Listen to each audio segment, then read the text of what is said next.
Welcome back to the pod. It's always good to be here. Where's the music at? That's what I want. Good morning, everybody. All the early risers checking us out today. Thank you for being a part of the day. Appreciate you guys always. Actually, it's great to be a part of their day too. I mean, I love the fact that we have people that watch us so early in the morning and listen to us so early in the morning. Hopefully, they're being productive, man. I hope so. But it could also be people from the other side of the world. That's true too. We do have a global audience, even though it's relatively small in all things considered. But we still have people that are coming, seeing us all over the world for sure. All over the world, which is mind blowing sometimes to think about. We have people from Australia and Ireland, Korea, South Africa, Peru, Puerto Rico, Canada, everywhere. So it's amazing how it's getting out, man. It's a lot of fun, and I appreciate everybody. So thank you for starting the day with us. And your Twitter's getting more feedback and more likes and all that stuff too. I did not know Twitter was so much fun. I see you tweeting a lot more. You're kind of late to the game, but I can tell that you're like, okay, like people are actually interacting with this stuff. I get it. Let me tell you how you made a huge mistake on Twitter. Enormous mistake. So every once in a while you get the POTUS tweet. Yes, of right? course. And I've started leaving like kind of troll type comments on it. I've noticed. And now every morning, the first tweet I get is POTUS. Really? And I'm like, oh, I should have never started doing that. It's like a self-own. Well, is it a self-own, or is it an opportunity for you to maybe make content around it, which you're replying, obviously. So you are creating content around it. But it could be one of those things where it's just in the morning, it's your kind of your wake-up part routine or something. I do not want that idiot talking, or it's not even him speaking. And I think that's the most disappointing thing.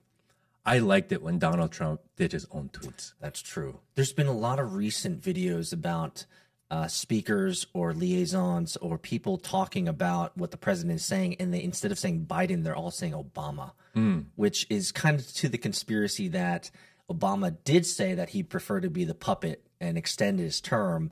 And if he just had a talking head like Biden, it almost seems like it's working out that he truly is in the background, Obama, with his hand all the way up Joe Biden's ass, all the way to his mouthpiece. The problem is that the mouthpiece of Joe Biden is so Sleepy Joe that it's almost impossible to know what he's actually going to say. I mean, he had a tweet. It was like 3 paragraphs long. And I think I wrote, there's no way this guy wrote all 3 paragraphs. He's not cogent enough to write something like that, man. No. He's not self-aware enough. He's not alive enough. So happy Thursday, everybody. Hope everyone is having a blessed day. This past weekend was Easter. That's right. And we did something extremely interesting. My infant daughter had her infant baptism on Sunday. That's interesting. And I did not know that infant baptism was a controversy amongst Christianity, but it is. In certain circles, yes, it can be, yeah. Which I did not know. So, here's the first question I have to ask. Why? Why did you guys feel compelled to do a baptism for your child? So I grew up around the church, and I don't consider myself overly religious. I think I'm the last person to be telling someone how to live their life. But my wife thought it was extremely important to do. And it's one of those things where I agreed. Do you think it's more of a cultural thing than a religious or spiritual thing for you guys? No, I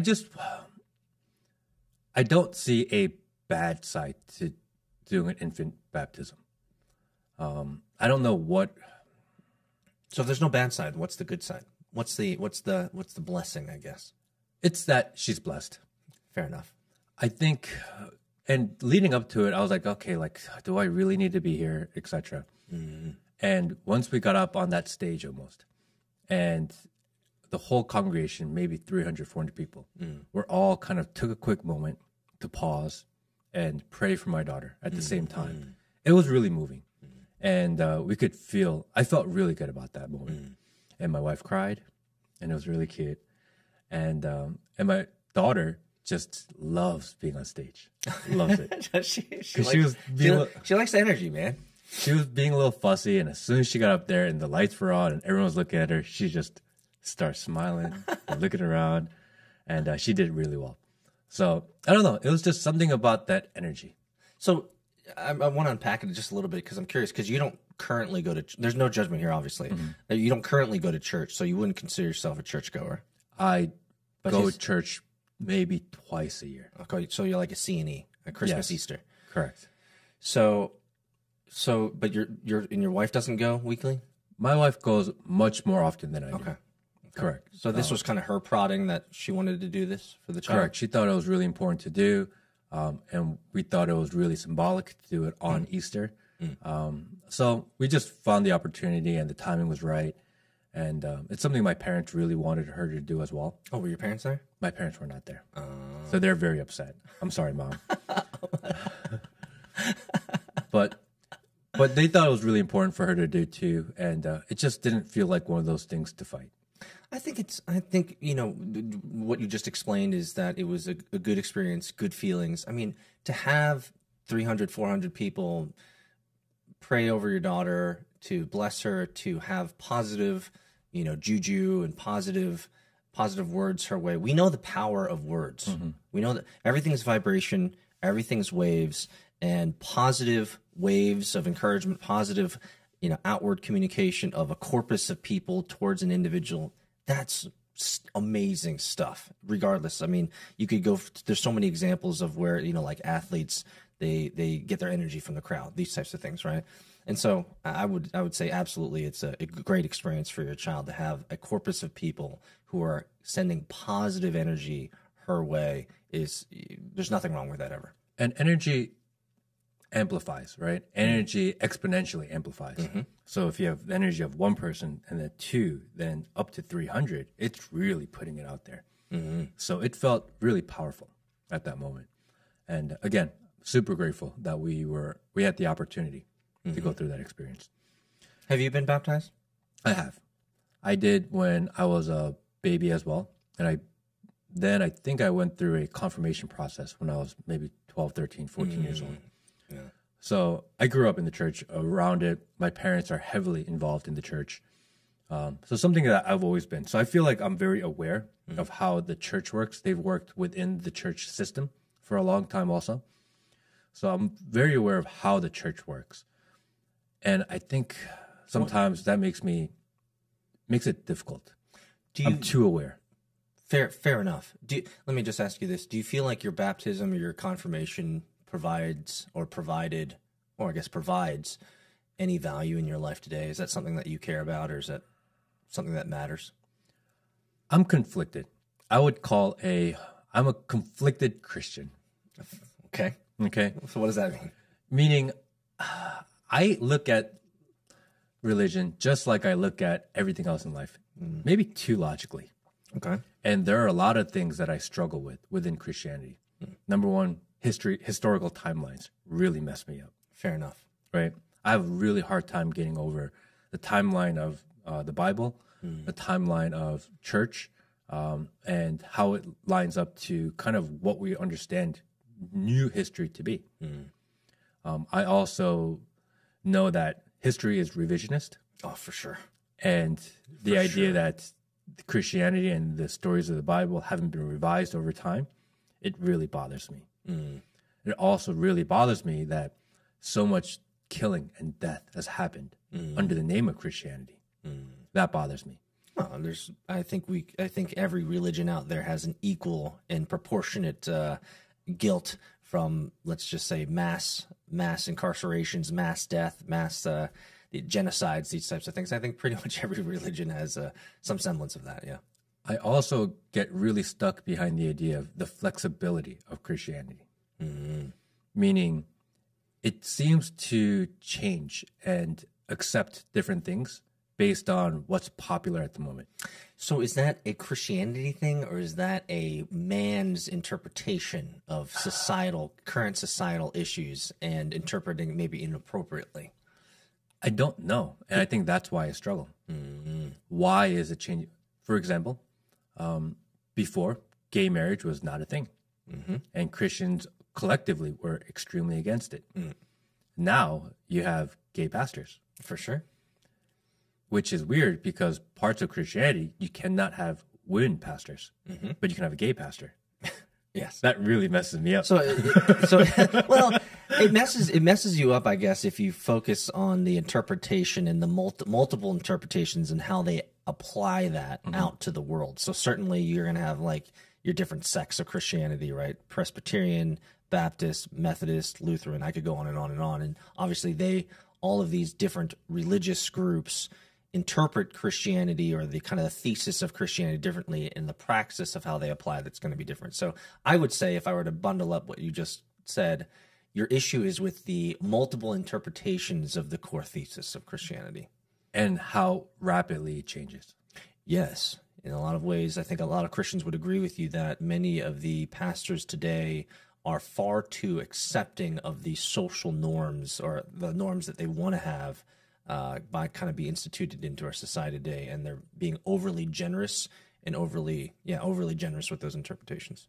And especially here in America, they used to use Christianity and missionaries to kind of get American culture out into the world. That was the way it was done. Very much right? so, yes. That's how Korea became such a Christian country. Yes. America went in there, said Christianity, this is American culture. Yep. And there is a huge population of Christians in Korea because of it. I think they have more churches per capita and more churches per landmass than any other place on the planet. With the Christianity came the money that churches generate. Can I tell you a story Yes. real quick? So when I lived in Korea in 2003, 4, 5, right, one of the most fascinating things, I went to a church, Yangjae, in the south of Seoul. And one of the first experiences that I had going to that church was I saw these girls with fake Louis Vuitton Bible cases. And I was so confounded. I was like, wait, first off, it's fake. It's gotcha, right? It's fake, but it's a fake, expensive thing on what's supposed to be a book about humility and about self-sacrifice and about, right, these types of things. So there's a huge amount of dissonance that I had when I went to Korea and saw Korea's version or mainstream version of Christianity. It was all pomp and circumstance. It was all optics. If you didn't have a Louis Vuitton Bible case or, a Prada, Bible bookmark or something like this, you were not cool. It was really wacky to me to go to Korea and see the amount of consumerism and the amount of money that had gone into the religious systems there. I agree. It is mind-blowing. Like fake Louis Vuitton? I mean, come on, man. That's too far. So I think there's two discussions to be had. One is the idea of a religion specifically, and the larger discussion, which is the role of religion within society. And I think they're separate discussions because one is, what do you believe? Why do you believe it? And how does that impact your life personally? And how important is it to have religion within a functioning society? Because it creates social norms that you almost need. And the idea that us here in America are going away from those social norms because we are kicking religion out of the country. So very different discussions, I believe. Very different discussions. But if we were to go back to the genesis of the creation of America, I think most historians, except for probably the radicals on either side maybe, but most historians clearly at some level understand the core worldviews of the Founding Fathers. And the Founding Fathers, the core worldview is essentially a single God or an omniscient God. Whether they were Christian or not is a moot point almost. But they were most of the Founding Fathers of America came from a religious or a single God worldview. And so in many cases, you could say that America was founded on Christian or godly principles. Is that a fair assertion of sorts? I agree. And so you're saying we're moving away from these kind of core values, these core principles in which the country was formed. Good thing, bad thing? I think it's a horrible thing. Tell me why. I think having a common set of values that we all live by, even if they're not laws, common set of values that we all adhere to, I think really is good for society. And the fact that we are making everything in the gray I think it's confusing for people, especially as you're growing up, right? You don't know what the norm is anymore.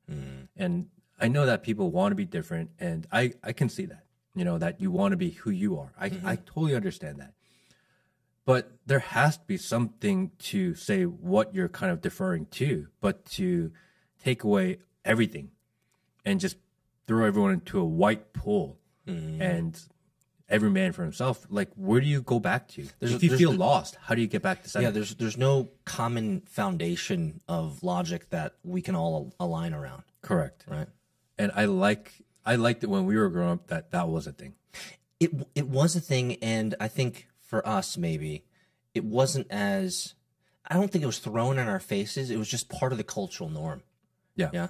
But now religion, and we could probably talk about this and extract this a little bit, is that now the society is moving away. I mean, all the surveys show that civic duties, civic volunteerism has gone down, donations have gone down, community groups have gone down, religious groups have gone down, right? So much has happened over the last 3 to 5 years in terms of community and social and togetherness. It's almost as if the system, we can talk about what that is, the system is almost purposely fracturing us away from a common shared language, a common shared worldview. Is that fair? And being replaced by government. Yes. I think that's the scary part. Exactly. The other God. Yeah. I think that's the scary part, is what they're replacing it with. I don't know. So let me ask you this. I believe, and I don't mind stating it here, everyone has a God. I just believe that that's how man is made, is that man and women are created to innately understand that there is something far greater and far more powerful outside yourself. I think you and I can both agree on that. And so for me, I always look at the model of humanity and saying everyone has a God. The question is, which God are you choosing? Whether it's a God of Christianity, the God of Buddhism, or the God of Islam, or it's the God of materialism, the God of the hustle God, whatever. You're always going to ground yourself in some sort of logic for the reasons and rationale of why you do what you do, whether you call it a God or not. There is something greater outside that you are pulling from. And so I think that we are moving in a society where people are trying to find God, or trying to, in and of themselves, right? And I think in many ways the struggle with people today with identity is they don't have a religion, or they don't have a church, so they're trying to find identity in themselves. And the problem with them is they are unstable. We're all unstable. We cannot be the God of ourselves. Correct. We're far too flawed, I think. Humans should not be left to their own devices. We make very bad decisions on our own individually. We generally do, yes. I think having that kind of moral center to help guide us, that tells us, because we'll naturally kick in, all right, you're going a little too far off, and kind of kicks you back on target. Losing that center is really difficult, and I think that's why people are feeling so lost. I mean, we have generations of just completely lost people right now.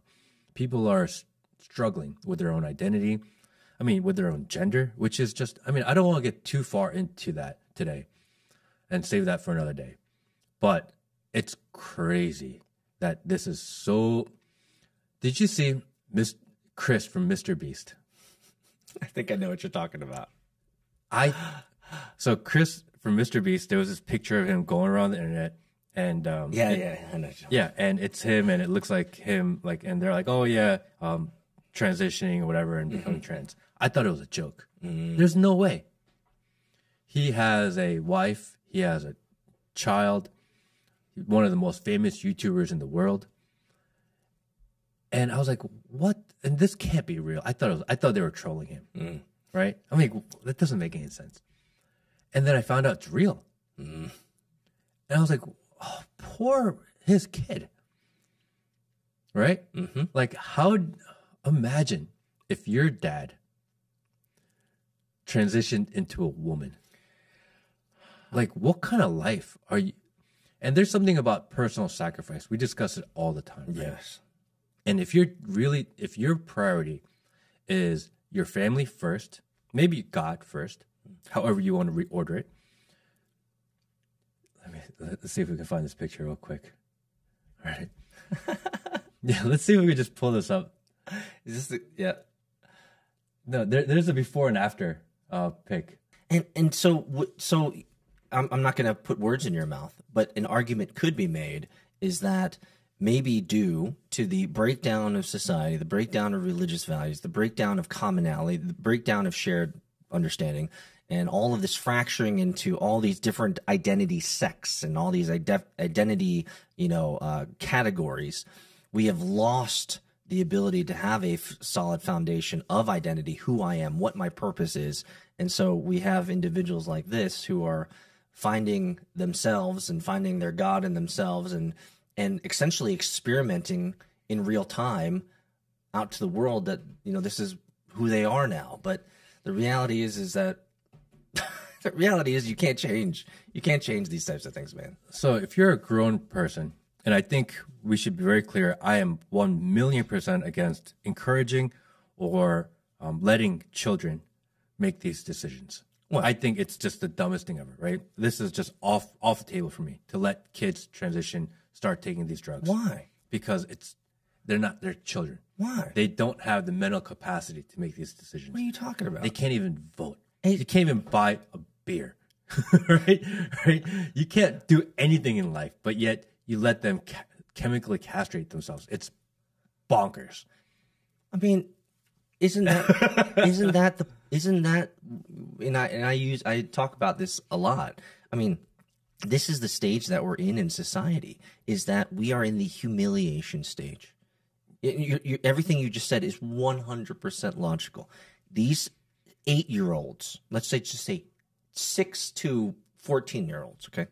6 to 14-year-olds, they can't buy beer, they can't buy cigarettes, they can't vote, they can't make any type of adult decisions on their own, they can't drive, but yet at the same time, they are now able to permanently alter their physical body in detrimental ways. This is the humiliation stage. For people like you and I, where that makes no sense, it's humiliating for us to actually have to look at other people and understand that these people actually believe this. The amount of cognitive dissonance that these people have, like, how do you walk through life? It's like you're looking at these two things and it's like, these are the same. How is this possible? No, it's not possible. What's going on, Matt? And if you're an adult and you make that decision, I don't agree with it, but I believe you have a right to do so. You do whatever you want. Do whatever you want. Bro, I don't care. Exactly. You do whatever you want with your life. Exactly. But it does bother me, though, that this man chose his own personal need to feel accepted over his family. So now I know where you're going. This is a tough subject. This is the problem for me, is that he was willing to sacrifice the life of his child, sacrifice the life and well-being of his entire family for his own personal gain. We're in a place in society where our own personal struggles, where our own personal needs and wants are bigger than the greater good. We no longer sacrifice for the greater good. And I think that's a huge breakdown in society. Absolutely. 100%. It's almost as if they've never matured into adulthood. Correct. And they're still fondling their own penis. I mean, like, seriously, like, when you're young, well, I thought you were going to put some sort of sound effect there. I was like, okay, I'm waiting for the sound effect. But seriously, like, young, immature kids fondle themselves. They play with themselves. Their needs, their emotional needs, their psychological needs, their physical needs, all of that comes first. And if you never grow up into responsibility, personal responsibility and accountability for your life, then you will always see yourself as the number one and everything else will play second fiddle. And that's the problem. We don't have any firm foundation of what manhood should be or responsibility to a family should be. And if I were to go even farther, maybe just faith and religion is the grounding that helps people see that responsibility that needs to happen. When we were young, we were allowed to pray in church. I mean, we were allowed to pray in school. Yes. Before a football game, the coach was allowed to say a prayer. Yes. We used to say the Pledge of Allegiance under God, indivisible. And they took that out. Yeah. And they replaced it with, but you can choose your gender and you can Like, why? Why do you take out one thing? Because they said it was you're influencing children that were not able to make their own decision.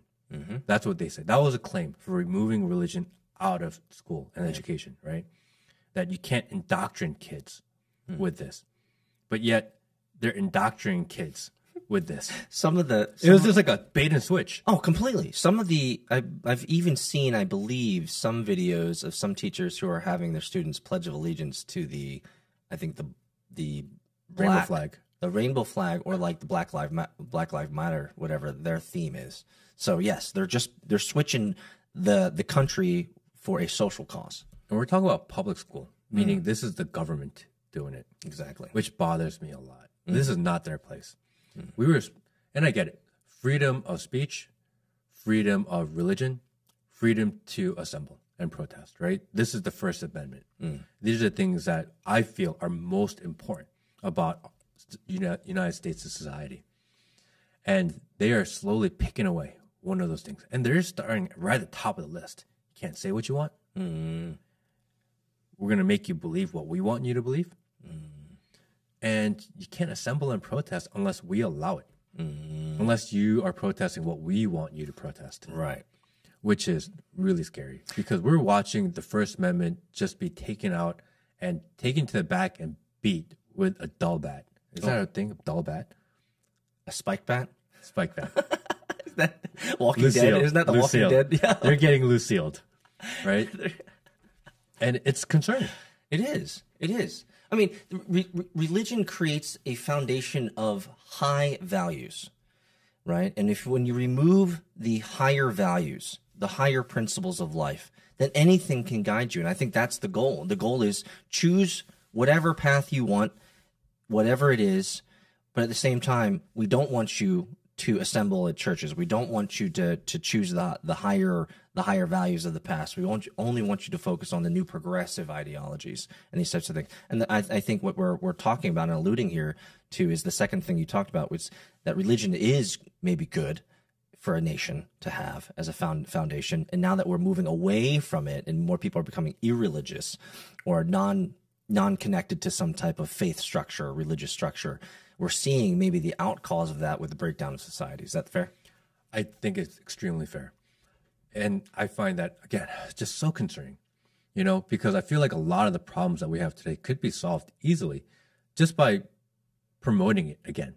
And I've been thinking about Islam recently. Is that because Andrew Tate's become a man of God? No, I think it's because Ramadan, and I've been conversing with several Muslim people recently. And my daughter's best friend at Gymboree, they are Muslim. And I thought back to early 2000s, and we were told that Muslims were terrorists. Yes. Right? Certainly after 9/11, yeah, that was the common thing. We were told that all Muslims are terrorists. And in college, the propaganda was so heavy after 9/11, guys.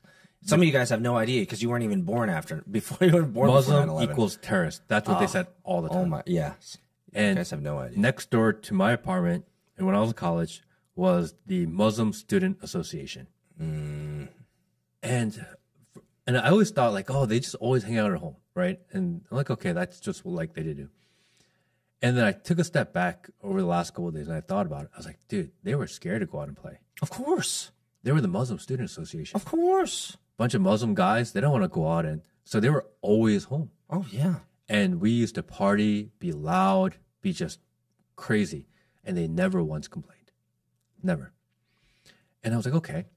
So we were told Muslims are bad. And if I go out to, say, the golf course, right? And I run into a lot of older white men. And they are extremely not racist. They are, I would say racism in America is at all-time low amongst older generations. For sure. Right? I've never heard them say anything negative towards blacks, Asians, etc. But they still hate the Muslims. Right? We all have our flaws. We've all been propagandized in some way. But that's because they were told that the Muslims blew up the United States. That's what they were told. And in their mind, they're enemy of the state. Always think it, right? I've never met a violent Muslim before. everyone I've ever encountered in my personal life has been amazing. You know, you just took me through a trip down memory lane. I think the only Muslim person that I ever found that was aggressive and really mean was in 4th grade, Mr. Barkley's class. You have to go deep. I have to go all the way back to 4th grade. This guy, he was I think he was a sheikh, or he's part of the higher caste of Muslims, I believe, from India. And he had such an ego. But also, he also introduced me to Snoop Dogg. Okay. So respect. Yeah, I've never. And right now it's Ramadan. So last week, I told you we went to the Masters, and we had a driver drive us there. Amazing. We were at Chick-fil-A at 6:30 in the morning. Sun was still down. Ramadan, you cannot eat during entire time the sun is up, right? That's how Ramadan works. They do it every year. Muslims do.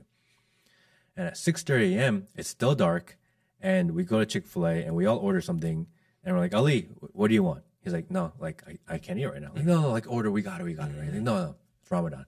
Like, okay. And I'm like, wait a second. It's still dark out. He's like, my Ramadan starts, for me, I decided to start at 6 a.m. It's 6:30, so I'm not going to eat. And I was like, damn, that's not easy to do, because they're not eating for almost 12 hours. Right? This is the hardest time of the year to do Ramadan. Yeah. In the kind of springtime, because the days are so long. But they don't break from it. He could have easily had a chicken biscuit sandwich. No one would have judged him. No one would have thought otherwise. But even when no one's looking, they adhere to their fast. Yes. I see so many Christians make excuses. Okay, I'm not supposed to do this, but I'll do this. And they bend their own rules all the time. Yep. And yet we judge Muslims as being these horrible people. But they're so strong in their belief. They're disciplined. They're extremely disciplined. Extremely disciplined, very friendly. And then it makes me question Christianity. Like, why are Christians so flexible in our belief? Maybe we allowed this to happen. Maybe if we stood firm earlier on and didn't let it get to the point where it is, maybe we wouldn't have some of these problems, because it started as a Christian country. For sure. I think what you're alluding to is kind of the watering down of Christianity as a whole. I mean, there's something in the Bible that says, like, music and let's make a holy and joyful noise. Sometimes I go into churches and I'm like, this is not a holy or joyful noise. It's just fucking loud. Yeah. And one of the things that I found fascinating, I watched this video years ago of these, was it like deathcore Christian music? You know what I'm talking about? Like I did not know. Heavy metal. I mean, think about every genre of music. There's always going to be a Christian version of that.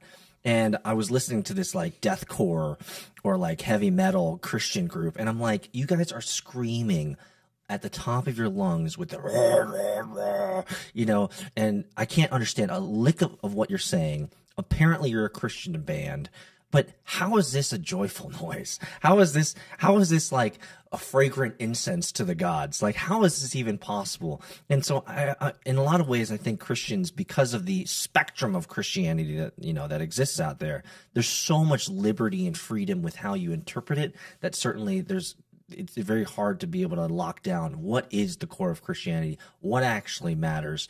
Are these rites, these rituals, the things that make Christianity, or is it the fact that you have individualism under Christianity? There's so much on that spectrum. It really is hard to figure out what is mainstream Christianity today, what's acceptable, and what's valuable, I think, is the most important. And there are multiple ways to look at that, right? One is that they're trying to be open and accepting to bring in as many people as possible, right? So they're trying to just open up, although it's not necessarily what they want, they are opening up just so that they have an ability to get more people and more traction. Yes. Right? To be more accepting of people in the premise of love and acceptance. But here's the thing. Hasn't that tolerance and accepting gone to its logical extreme? Again, we go back to the idea of I hate rules in gray areas. Because once you make a rule flexible, it's no longer a rule. It's not a rule anymore. It's a suggestion. Correct. Yeah. And that maybe Christianity has gone so far that everything is now just a suggestion. You know, the other side of that argument is that. So let's unpack this. What specifically about Christianity, since Christianity is being watered down, since we're seeing a breakdown in the family, a breakdown in religious, affiliation, a breakdown of religious, people attending religious services, what specifically in Christianity was valuable that we are now losing? Is it the family? Because we were just talking about Mr. Beast and that. Was it the family? Was it personal responsibility? Is it a higher power, which you would look to as a guiding ideal or a guiding principle for behaving appropriately and better in society? Like, what was it about Christianity that made a more civil society in the past, and now that we're seeing the breakdown of today? I think it goes back to the original argument of too much flexibility. Again, Islam is probably doing best out of the religions in the world right now. They're picking up people everywhere. They're growing like weeds, yeah, for sure. And they are the strictest religion, but yet they pick up so many people. People are missing core values. And there's no flexibility in what they allow. And people join it willingly without the flexibility. It's almost like humans require guardrails. Correct. They require mental models and frameworks to guide their life. Right? They need those white lines of life so that they can It's move. safe. Yeah. It's safe, and it's like what I try to do with my daughter, right? Here are the rules. These are the exact rules. There is no flexibility outside of the rules, but within the rules, do whatever you want. Manipulate and do whatever you want within the context of these rules. But these are my rules, and there's no flexibility in my rules. Would you say that a lot of your rules at home are guided by the kind of the underpinnings or core worldviews of Christianity? Yes. I think that they are very important, that they provide value. Is it the higher power, or is it the guardrails and framework and model of Christianity that matters to you? I think it's just the way I was raised, and that's what I'm normalized to. I think that because that's what I learned growing up, that's what's normal to me, and that's what I'm going to pass down.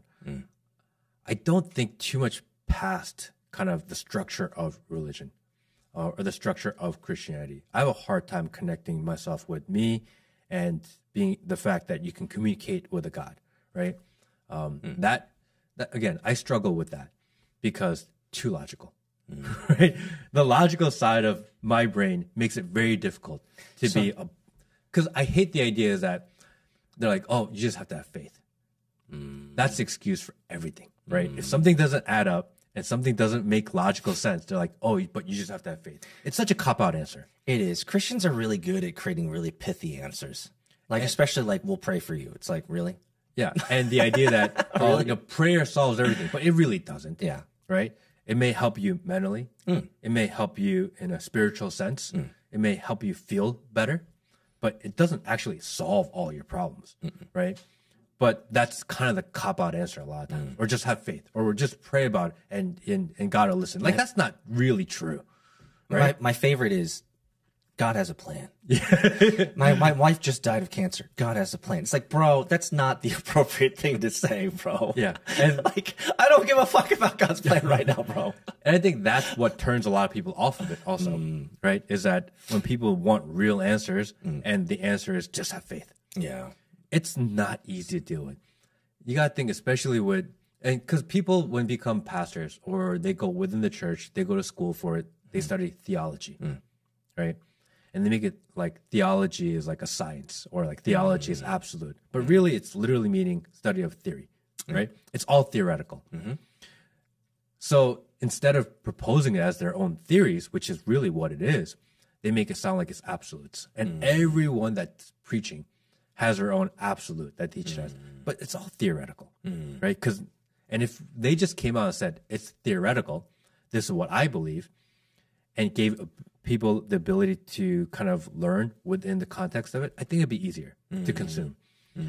But they give these absolutes, but yet you're not told to hear it, but yet it's theoretical, but yet if you don't, you go to hell.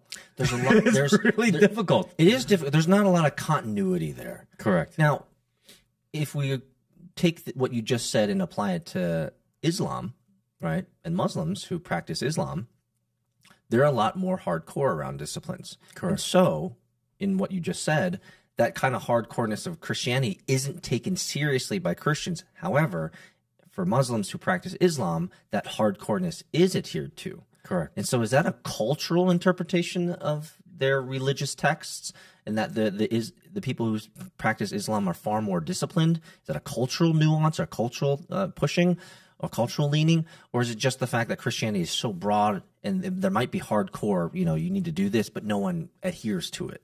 What's the missing piece here? I don't know. I do know that when Christianity gets too hardcore, bad things happen. Yes. So that's the other side of it, right? What was that famous church from like South Carolina, North Carolina, back in the kind of post 9/11 days? Remember when they were always on the news? West Hill Baptist Church. Okay. Do you guys remember that? Not sure. Guys, they were always picketing and saying like God hates gays, God, these types of things. So this is a big deal back then. That's the radicalized like Christianity right there, right? Correct. So let's go back to this Mr. Beast thing, because I want to unpack this, because you're a family man, and I think you and I both care a lot about family and responsibilities. Do you think if he had God, if he had religion, whether it's Christianity, Islam, Buddhism, whatever, do you think he would have made a different decision? I think he would have found community in other ways. I think, and I'm not in the head of these people who go through this transitioning process. So I'm making guesses and assumptions. They feel lost. They find a sense of community, and they feel like they are not who they feel like they are, right? That's kind of the common thing that they say, right? That they are not in the body that they feel like they were supposed to be born into. And therefore they're going to take it into their own hands and be who they were supposed to be. Maybe if you had more purpose, you would feel like your community and what you were supposed to be would be different. I understand where you're going, but it's hard to say that. I want to posit this question to you, Matt. What bothers you about what he's done? And I think I can put words in your mouth here. What bothers you is the fact that he's chosen his own personal feelings and needs over a commitment that he made to his wife, and over an implicit commitment that he made for birthing that child with his wife. And so, if I could put words in your mouth, that's what bothers you, is that this man has chosen himself over his responsibilities. Is that fair? We had the discussion, the first episode we did together, about vows. Yes. And the importance of vows, and the importance of man doing what he promised the world he would do. And he's made all these promises, and he chose the God of himself over maybe the God of his family and his greater good. And I think that's what bothers me, is that we're normalizing people choosing their own personal wants, that we're normalizing people choosing their own personal greed over what's better for society, what's better for their families, what's better for their immediate universe. That we allow it. They would probably, of course, we celebrate it. Of course, we allow it. I think the celebration is probably the thing that I think a lot of people are not happy about, is that we're celebrating these abnormalities. We're celebrating these extreme movements and decisions that are not normal, but they're trying to normalize. And in a lot of ways, these decisions are breaking down what we know from a societal standpoint is good for society, which is families, right? So I think every statistic out there has made it very clear that there's a very obvious breakdown of the family unit, right? And whenever you have a breakdown of the family unit, crime goes up, crime recidivism goes up, mental illness goes up, right? Suicides go up, right? Social ills go up. There's a lot of bad stuff that happens when you break the family down. And I think maybe that, you correct me if I'm wrong, but I think maybe that is what bothers you about these types of decisions, is that at the end of the day, the family unit is being destroyed. And going back to the vows, like, they would look at you and say, well, this is good for me and it's good for society, that I'm being myself fully, and I'm taking myself seriously, and I'm choosing my own path, aside from the vows that I made years ago. That would be their excuse. So what would your response be? Just no accountability. No accountability for what you've promised to do. You know, no accountability for the family that you've birthed, that you started. Why does that bother you so much? When people try to argue the other side, right? Because we've had a couple clips go viral on TikTok, and people are always talking about, you know, when we talk about, you know, how men should be and role of men and things like this, we always get women chime in. And in this discussion, I bet you we're going to get a lot of people say, my parents were active in the church and they were bad people. And therefore, I don't know why I should do it too. And I don't know what to say to that, right? Because we talk about the idea that you learn from your parents, you learn from future generations, and that you try to emulate to be the best version of that. But what if your parents were horrible? Then you don't have the role model anymore, and then you're stuck searching. It bothers me because I'm concerned about the future for my daughter and her life. And I think that's just for all of us, right? It doesn't affect me directly because, again, if you're a grown-ass man like he is, and he chooses that path in life, I mean, it doesn't affect me at all. We are just social commentators, right? But it does matter. Well, it affects your lineage because your daughter's going to have to live in a world that has been fundamentally changed by the let's just say the absolute statistical anomalies of normality, right? And it's getting more widespread. And even if they said we're going to roll this back, it's not possible. No, you can't roll this back. We're too far out. We've gone too far away from what the line of norm is. You can't ever go backwards. You can't put the genie back in the bottle, man. This is never going to happen. So how do we learn to accept with the changes that have been made? You know, we can't go back to, okay, extreme Christianity. It's not possible anymore. Christianity as a whole has given too much leeway that it will never go back to what the core was. It can't. It's not possible. Some Christians would argue that revivals are that whiplash back into conservatism. So one would say that there could be a return to a more traditional Christian models and mental models and worldview if revival happens. Some Christians believe that revival will happen in America and around the world so that there will be a return to this innocence. There will be a return to traditional values. What do you say to that? I wish so many parts of the church and so many churches weren't so damn corrupt. It would make it so much easier. Fair enough. So much corruption, so much fighting within the churches. I go to a Korean church. We go to mostly Korean church. Sometimes we go to American church, but I've been going to Korean churches most of my life. How many times do they break up? Man, Korean churches are the best at splitting. And they always break up over money. In ego. Power and money. They just exactly what you would expect a large organization to do. They do it. And it's disappointing. And I can see why people are turned off by it. Oh, for sure. I've seen a Korean church here in Atlanta split like 3 times over the last couple decades that I've been aware of it.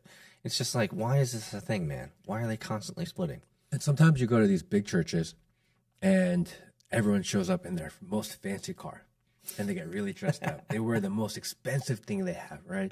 Because you got to go to church, and for some reason you got to go to church and you got a peacock. Yeah. Right? You got to show off that you were something. Right. And I thought that was it really rubbed me the wrong way for the longest time. And yesterday when I was at church, people were doing the same thing. And I looked out on the congregation and I realized maybe that's not what it is. Not all churches, at least this church I was at. It's the church that we went to is one of these churches that split from the main church. It was a big church, had their issues, split. We went to the Rebel Sect Church is where we went, right? We were at the Rebel Sect Church. Yeah. And everyone was dressed up and everyone was looking good. And I looked down at the audience, congregation. I was like, most of these people are probably like small business owners. they work in maybe the hood in a convenience store, maybe a dry cleaner, a gas station. They work and live very hard lives. This is their one opportunity to feel normal. Their one opportunity to wear something that they don't wear on a daily basis, just to feel like they're a part of normal society, because they live and work in maybe the dregs of society. Most immigrant business owners are in the really bad parts of the country, right? Or bad parts of the city is where they typically work. Maybe they work in a restaurant their entire life. Maybe they, gotta work behind the counter downtown Atlanta somewhere serving 40s, and it's not safe. Yeah, they're mostly in the service industry, which is ridiculously rough. Correct. This is their one time a week where they can put on something nice and clean, have a reason to use their own dry cleaning service, right? Shine their shoes a little bit and come out. And I was like, okay, maybe I do get that then, And how do you balance between the people who are there just to flex? I'm better than you. There's a lot of those people at church. Oh, for sure. Versus a lot of people are like, hey, I just want to feel normal. My life is difficult, and they do it. And when I look out to them, these are people that do their jobs even though it sucks, because they're making sacrifices for the greater good. And I also saw people within the congregation. Some had masks on, some people didn't. Some people had their suits on, some people just had a shirt on. I'm like, this is a mix of not only society, but of politics. But they're all there for a common goal. And I thought that was a beautiful thing also. Absolutely. That it's not a Democrat church. It's not a Republican church. That they're both there. And I'm sure when you go to one of their meetings on a Friday night or when they get together, I bet you they argue politics all the time, right? I bet you they throw rice cakes at each other, right? Absolutely, they're fighting about it. But they're willing to do it together. And something about having that community, having that place to have these discussions with the idea that there is one common goal that holds us together, which is that we're all trying to be better people. And love everybody. And to love each other. Yeah. And then all of a sudden, I didn't judge them as much as I did before. I was about to say, you're getting into this spiel here, seeming a little bit judgmental, and I'm almost wondering if Matt Kim, and you guys can let us know in Discord in the comment section below. I wonder if Matt Kim is on a spiritual journey. Is this a spiritual journey moment in your time in life, in your early 40s here? I don't think so, because you're trying to find Matt Kim version 2 or version 3. On Sunday morning, I'm probably gonna go play golf. So I'm the worst, right? I'd rather be at the golf course. But I'm trying to be more understanding and accepting, right? Because there's so much hate and anger that we deal with every day in the world. And especially the more I'm on Twitter, there's more anger in the world. Oh, Twitter is an echo chamber for just negativity, man. It can be, certainly. And just to see these little glimpses of hope and glimpses of people from different worldviews come together, there's something really positive about that. So we've been talking about religion, church, worldview, accountability. So in Matt Kim's worldview, religion is a good thing? It's a fantastic thing. I think the idea of religion, not even necessarily which religion you believe, the idea of religion, the idea of having a communal society where people can have shared goals, shared interests, be able to take a quick moment and pray for one another. Just to, again, my daughter was up there. Everyone just paused just for that 30 seconds or 1 minute. It was such a beautiful thing. Yeah, it was. And she could feel the love. I could feel the love. I felt moved by it. And I feel like if we had just a little bit more of that in this world. Maybe God's trying to open up your heart here, Matt Kim. Maybe he's trying to make something out of you yet. And maybe. But again, the logical side of my brain kicks in. We got one of these books, right? We got one of these books for kids. Someone gave us a gift. And it was all the famous Bible stories in it that you read to kids. Of course. And my wife's like, oh, look, it was really nice. They gave this to us. And like, before she reads any book, I read it first. That's our rule. Oh, right? You want to know what propaganda's in there.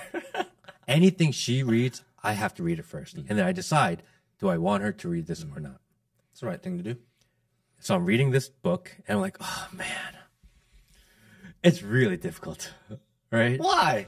Because the Bible stories, they're just stories. There's no difference between a Disney movie and a Bible story. It's all the same. Well, I struggle with those too. But at least when we do Disney stories, we're telling them it's fiction, right?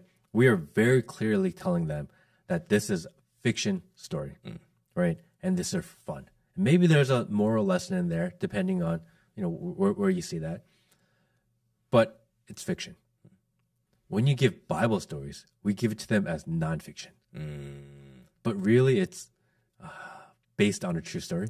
Kind of like all the movies, right? Yeah. Based loosely on a true story. And then I love going down these historical podcasts where they talk about, the Younger Dryas theory, 12,000 years ago, and collapse of previous civilizations, and who really built the pyramids. And there's no way humans could have possibly done this. And then you talk about aliens, and I love the shit. We should do an alien one. Yes. An alien episode. And once I go down those, and I'm like, I really kind of believe that too, it really messes me up. But yet, because the timelines don't match up to me. But yet at the same time, you don't have cognitive dissonance because you believe that religion and communal gathering and people coming together for a common shared purpose is still valuable, though. Correct. The idea of religion, the idea of what it creates, the idea of community that people have for one another, beautiful thing. I have this funny image in my head, Matt, that I can't get out of my head. I have to say it. I have this funny image in my head. The next time we do a podcast, you're going to be sitting there with like a white robe, and you're going to be all like religious out, like a cleric or like a priest or something like that. And I'm just like, dude, what a switch on us. That would be the next episode. Matt's coming in here. It's like, hello everybody, welcome to Matt Kim's podcast. Let us pray. Like I was at dinner on Sunday at a friend's house. And it was a really diverse mix of people. And before we had dinner and before we ate, the host decided that, hey, I want to say a prayer before we all do it. And some people would be like, oh, that's so weird. I think that's awesome. I think it's awesome. I think it's awesome. I love it. I love it when someone is willing to communicate positivity and in a social setting, and what they are saying is unifying. That, I think, is the thing that I value the most, is that it is a unifying speech, or it is a unifying color commentary, and not a divisive one, which is what we see on the mainstream media and the news and social all over the place. It's all about dividing. I love it when someone has enough balls or gumption or assertiveness to say, guys, this matters to me. If you guys don't want to listen, that's fine, but it matters to me that I set the tone.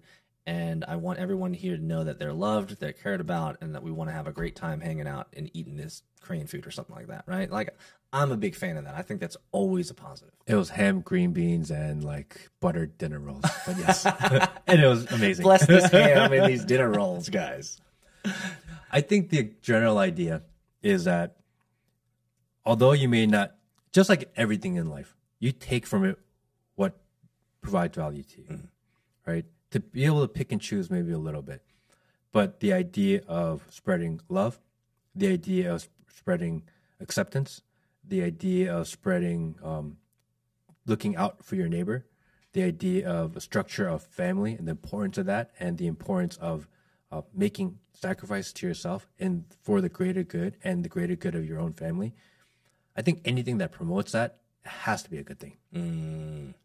And although I may not believe and really follow everything within the religion of Christianity, I think that's the core message of it. And I think we should go back to that just a little bit. Would you consider yourself more spiritual, or more religious? I don't know if I consider myself either. I think I've been indoctrinated by my parents to be a certain way. And certain things were drilled into me from when I was so young that as I get older, even though I fight it, it's just part of who I am. So my mom, who's probably listening to this, she's like, all right, that's good enough. Right? She's probably thinking that right now. Right? Like, your mom actually watches your podcast, bro? She does. Does she really? She does. Hi, Mom. Hey, what's up? She does. And hey, Mama. She's probably thinking, all right, like he's not all the way here yet, but at least there are these guardrails that they've put in. And I fought those guardrails my entire life. But somehow I've lived my life within those guardrails, and I find safety there. That tends to be the pattern. Let me explain. That if you have, let's just say, you have religious parents that created very terse frameworks and guardrails for you. Generally, the offspring rails against that. They oscillate to the extreme other side, and then as they become adults and then they have kids, they end up moving back to the more religious and very hard-lined frameworks because you've seen the other side of no discipline. You've seen the other side of hedonism. You've seen the other side of selfishness and self-interest at its extreme. And so I have often found that pattern to be true, is that some of the most I'll give you my best example. My daughter plays volleyball. One of the volleyball coaches is probably 5'4" white dude. He almost every inch of his body's tattooed. And I can tell through my conversations with him that he was raised in a religious household. In his 20s and 30s, he went all the way to the extreme, like drugs, alcohol, sex, all like the hedonistic stuff, tattoos up the woozah, and then he got married and he had kids. Can't get rid of the tattoos, can't get rid of the piercings, but man, you could tell he has a disciplined home life, and he keeps his daughter within those guardrails, very strict, very stringent. And so I often see that to be the pattern. Here's the question to you, Matt. Were you the type of person that was born in a religious household? You went to the logical extreme, saw that hedonism and self-interest isn't that fulfilling. There's not a whole lot of purpose there. And so the question is, are you going to be raising your daughter? Maybe mama will be happy about this. Are you going to be raising your daughter in a more religious, spiritual environment than what you experienced as a young man? I think as I'm at a point in my life right now where we have a lot of different things going on, change in environment, change in family structure with my new daughter, just so many different challenges on a daily basis. And sometimes you feel maybe a little overwhelmed, not sure of how my new identity is emerging, because I feel like I'm a different person than I was 6 months ago, a year ago. 100%. And through all these changes, maybe at points you feel kind of lost, right? We're like, okay, like this is kind of overwhelming. Maybe it's too much change at one time. Who knows? And I think with all the change going on in my life, I'm just naturally gravitating to those guardrails because you find safety within those guardrails. And I think that's what I'm doing, is that as I'm like spreading myself everywhere, it feels like I'm finding comfort knowing that I know where the center is. And maybe I'm not walking the line exactly, but I'm trying to get back to a place where I can see it, because at least I know I'm going in the relative right direction. When you go off too far off tangent and you go too far away from the line and you don't even see the line anymore, that's when people get really lost. Yes. And if you never know where that line is, yes, how do you even know you're lost? 100%. And then you end up like maybe Chris. And I believe these guys are like North Carolina, like regular like guys. I think they're conservative Christian too. Yeah. So yeah. maybe there's going to be a time in his life where he's going to be like, maybe I went too far too. Because they're young kids, right? He has a family, but he's young. Maybe there's going to be a time in his life where he's like, damn it, I totally fucked that up. Man, I feel bad for him. Neither you nor I understand his backstory, the struggles that he has as a man, the struggles he has as a family man, a husband, a provider. Like, we can only conjecture about what his struggles are. But I have to say that he has been influenced by the social. I mean, you don't wake up one day and be like, you know what, I'm not supposed to be in this body. Like, no one does that. That is a progressive indoctrination. That is a progressive thought process. That is a whittling down of your moral principles or guiding principles or worldview that you used to care about or you used to value. It is, no one wakes up and says, hey, suddenly I'm going to be a blue-haired sheepdog. That is just like, if I can say, no one just wakes up and says, I'm going to get a divorce. No. That divorce was in the works for years, right? Would you agree? And sometimes if you just fight through it just a little bit longer, you can find clarity again. Maybe people give up too quick. People don't want the struggle. They don't. We are in a instant gratification society. And if if you don't get your dopamine hit immediately, you look for whatever will give it to you. Man. And there are groups of people that are like, oh yeah, come here, we'll accept you. Because you're feeling lost, you don't feel like yourself. You feel like you feel insignificant in the world of Mr. Beast, right? Because Mr. Beast is Mr. Beast. But you're like, but I was here from the beginning. I'm famous too. We will accept you, and we will help you become just as famous. Yes. Come here and drink this Kool-Aid. Yeah. And here's this, and you don't have to struggle with that problem anymore. Here's the quick solution. Just change all this, right? And if we can extract a level higher than that into the meta, I think that's what so many men are struggling with today. Is struggling with the hardship and the perseverance required to do the right thing, to be a man of integrity. If you're married and you have kids, to be a man of your word, and to do the hard work of building that family that you so espoused that you were going to do years ago when you made those vows.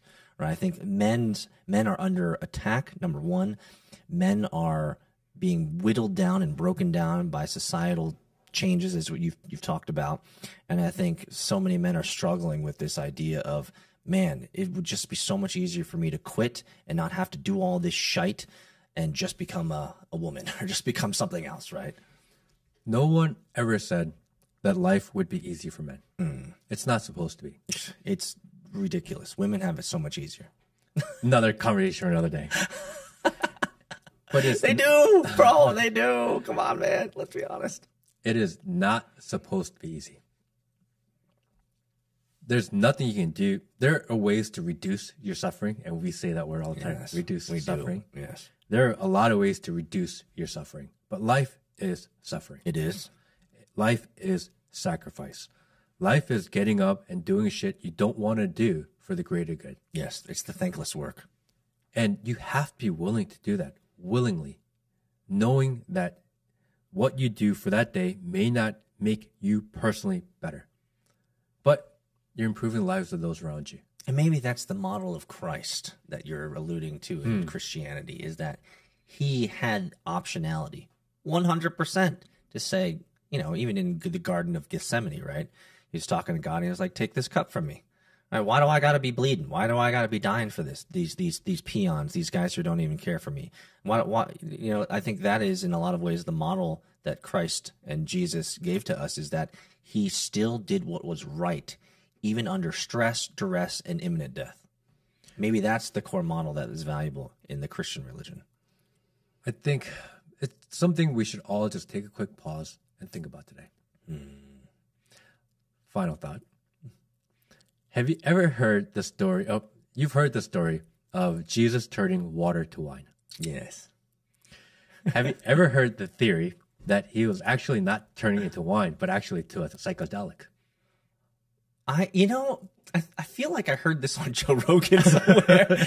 Yeah. So, yeah, some people, we could go on this. But I've heard that it might be a psychedelic and that the Holy Spirit, and we can go into all sorts of things, but this is the final thought.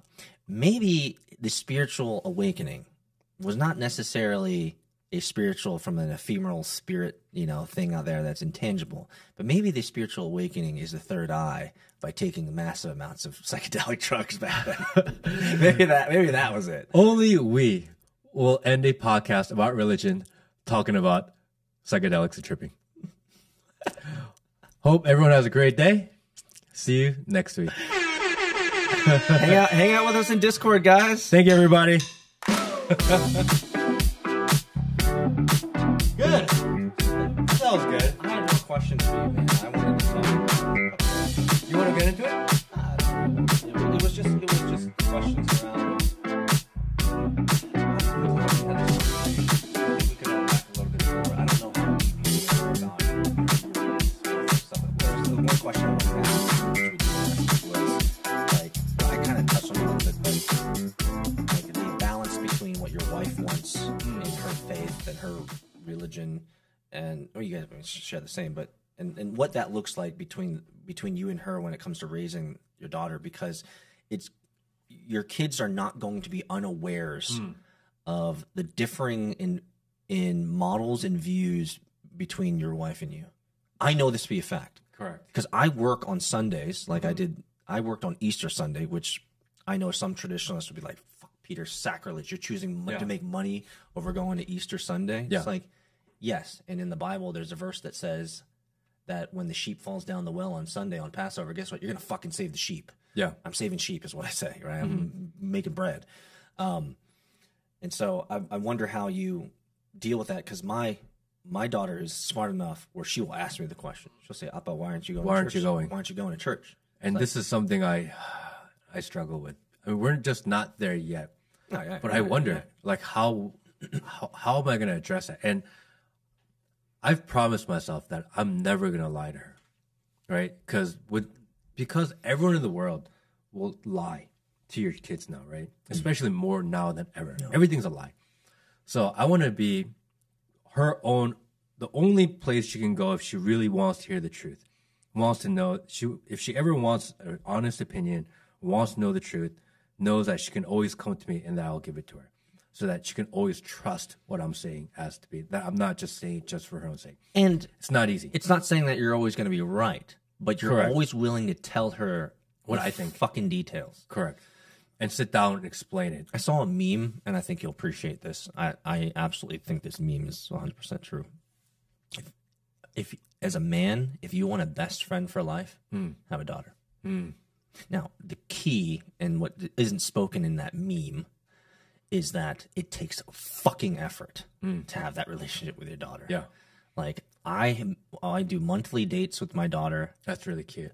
You need to do it. Yeah. I'm going to tell you from personal experience, dating your daughter is one of the, I think it's head and shoulders above anything else that you can do. I'll tell you an exact moment, and this, like, it's so deeply embedded in my heart, and I cherish it so much. When I took my daughter out to a date one time, and the waiter came up and said a couple things to myself and my daughter. I don't remember what it was, but my response was, "This is my beautiful daughter." I had never said that in public before until this was years ago. And her countenance, she, like that,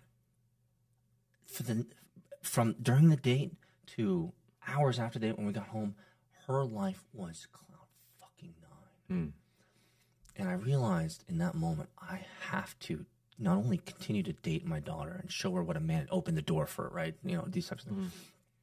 But to publicly praise her in front of other men, like, that was fucking golden, Matt. At a time where girls' self-confidence is they're shaky. formulating their identity, right? And so for her to know that, fuck the world, my daddy thinks I'm the most beautiful gem and prize worth fighting for, that one moment, and it was haphazard. I was just like, "Oh, it's my beautiful daughter." She But I could see, like, she took that, and I believe she'll never fucking forget it.